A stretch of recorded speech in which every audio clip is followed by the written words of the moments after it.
Ça y est, la vidéo est lancée et comme toujours, ça me fait très plaisir de te retrouver pour cette nouvelle aventure. On est dans les Caraïbes, sur une île française, la Guadeloupe. Et pour commencer ce road trip, je me suis levé très tôt ce matin pour apercevoir le lever du soleil. Je suis à Pointe-des-Châteaux, une des extrémités de la Guadeloupe, et le panorama que j'ai devant les yeux est plutôt pas mal.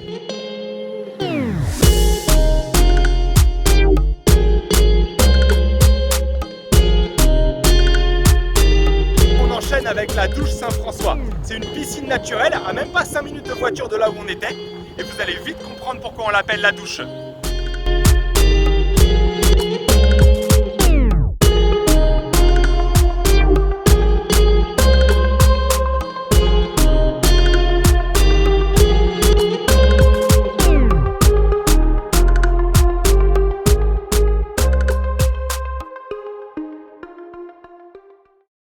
Là, on a changé complètement d'ambiance. Je te montre et ensuite je te raconte.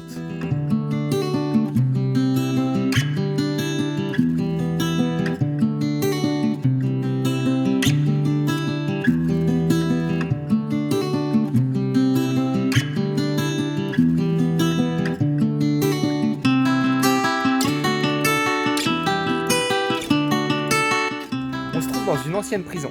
Et le très gros arbre qui est derrière moi a en réalité à l'époque été planté par les prisonniers pour que grâce à ses racines très puissantes, ils détruisent la prison et que tout le monde puisse s'évader. Bon, et je ne sais pas si tu as fait attention, mais il y a cet arbre avec tous les picots et en fait il servait à attacher les prisonniers qui tentaient de s'échapper. Il est ligoté avec des liens humides. Lorsque les liens séchaient, ça se resserrait. Je te laisse deviner la suite. Bon, on se retrouve avec quelque chose d'un petit peu plus gai. Il faut savoir que la Guadeloupe a un côté très sauvage, notamment à l'ouest de l'île. Tu peux trouver de nombreux bassins et cascades en tout genre, et t'en as énormément qui ne sont pas répertoriés.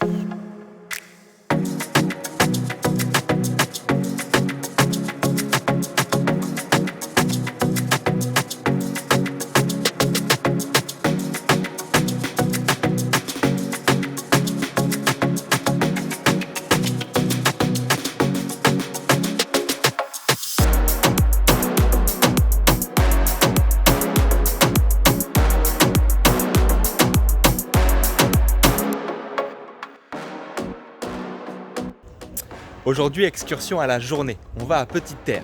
C'est un archipel qui fait partie de la Guadeloupe et qui est protégé.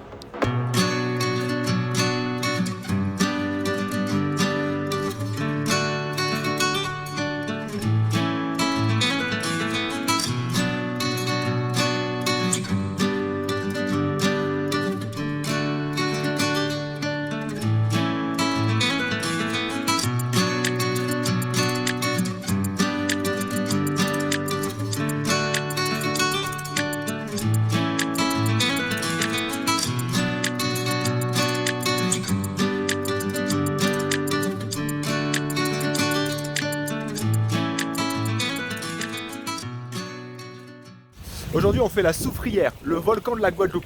Il culmine à 1400 mètres et c'est un des endroits dans le monde où il pleut le plus. Entre 7 et 8 mètres de précipitations par an. La preuve, j'ai sorti mon kawaii et je pense que on va prendre un peu la saucée.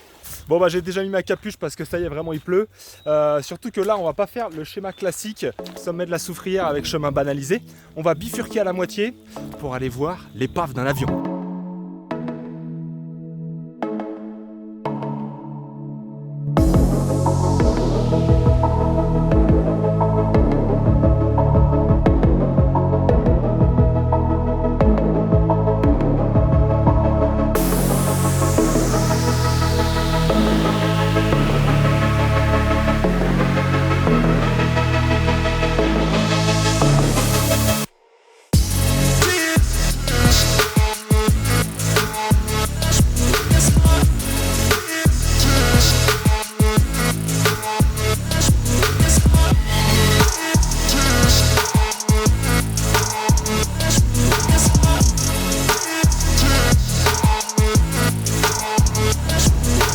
Bon, évidemment, tu te doutes qu'en Guadeloupe, il y a énormément de plages.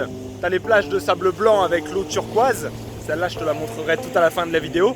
En attendant, on est sur des haies au nord-ouest de l'île. Il y a deux très belles plages.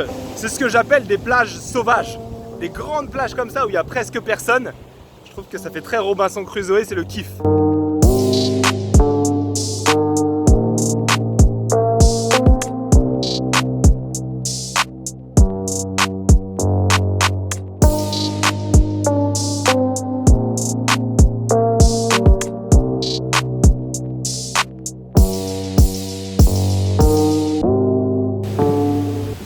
on se retrouve ce matin et on part à la recherche d'eau douce. Tu vas comprendre pourquoi je dis ça.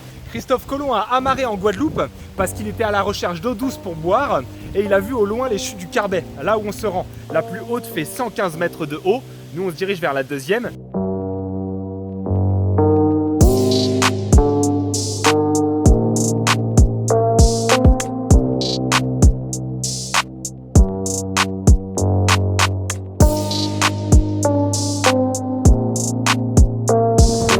Allez, bilan de ces 10 jours en Guadeloupe, je suis sûr que tu as été très surpris de voir tout ce qu'il y avait à faire ici. Si t'aimes la plage, il y a de la plage, si t'aimes la randonnée, il y a de la randonnée. Et du coup, moi tu me connais, je suis assez fan des deux, donc j'ai surkiffé mon voyage. Il y a même des choses que j'ai faites que je n'ai pas pu mettre dans la vidéo, donc si ça t'intéresse, tu cliques en dessous sur description et je mets tout un tas de détails de mes road trips. Pareil, n'hésite pas à aller faire un tour sur mon compte Instagram.